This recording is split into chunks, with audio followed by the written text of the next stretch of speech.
Shalom sahabat yang diberkati oleh Tuhan Yesus Kristus, salam sehat selalu bagi kita semuanya. Marilah kita bersatu di dalam doa. Bapa di dalam sorga, terima kasih Tuhan untuk segala kebaikan penyertaan Tuhan dalam hidup kami. Saat ini kami hendak merenungkan firman Tuhan. Berfirmanlah Engkau ya Allah, sebab kami telah siap untuk mendengarkannya. Amin. Firman Tuhan bagi kita pada hari ini tertulis dalam kitab Yosua 3 ayat 5. Berkatalah Yosua kepada bangsa itu, kuduskanlah dirimu sebab besok Tuhan akan melakukan perbuatan yang ajaib di antara kamu. Dungi didok si Yosua ma tubang soi, manguras mahamu, ay marsogo ma bahenon ni Jehovah aka halongangan di tonga muna. Kuduskanlah dirimu sebab Tuhan akan melakukan perbuatan ajaib. Sahabat yang diberkati oleh Tuhan Yesus Kristus, sebelum bangsa Israel itu masuk ke tanah perjanjian, orang-orang Israel harus melakukan upacara penyucian. Upacara ini sering dilakukan sebelum mempersembahkan kurban, atau seperti dalam kasus ini atau dalam hal yang sedang mereka hadapi, sebelum menyaksikan suatu perbuatan dahsyat Allah. Hukum Allah menyatakan seseorang bisa menjadi najis karena banyak alasan.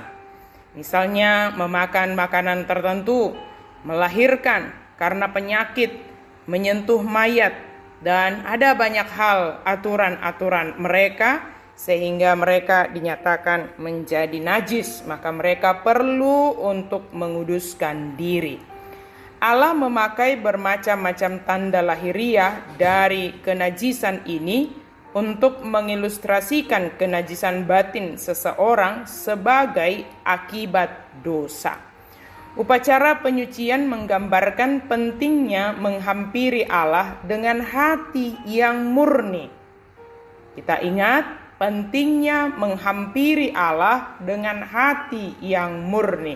Seperti orang-orang Israel, kita membutuhkan pengampunan Allah sebelum menghampiri Dia.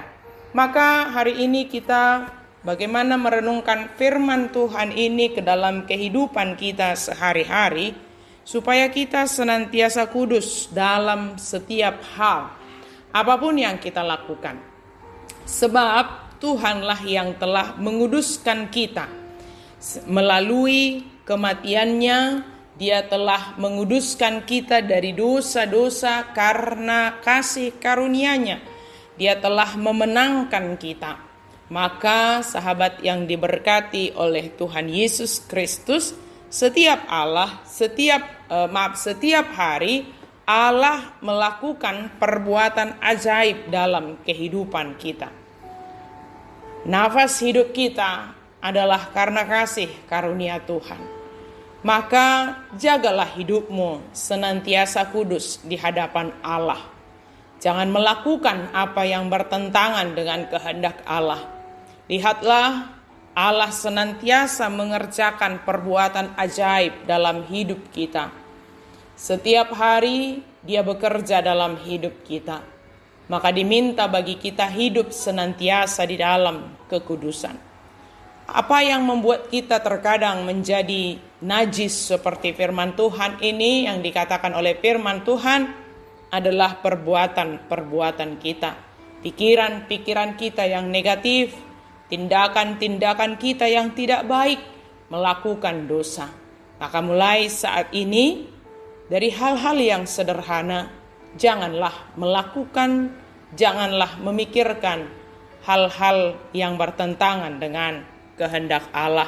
Tetapi pikirkan, perkatakan, lakukanlah apa yang seturut dengan kehendak Allah, dan mintalah Tuhan senantiasa yang menjaga hati pikiran kita, supaya kita senantiasa hidup di dalam kekudusan. Kalau kita jatuh ke dalam dosa, mintalah pengampunan kepada Tuhan. Hampirilah Tuhan, datanglah kepada Tuhan dengan hati yang murni, dengan hati yang kudus, sebab Dia selalu bertindak melakukan perbuatan ajaib dalam hidup kita. Amin. Mari kita berdoa. Terima kasih Tuhan untuk firman-Mu. Terima kasih untuk semua perbuatan ajaib yang Kau kerjakan dalam hidup kami. Jaga hati pikiran kami Tuhan, supaya kami tetap kudus, sebab Engkaulah yang telah menguduskan kami. Dalam nama Yesus kami berdoa dan bersyukur. Amin.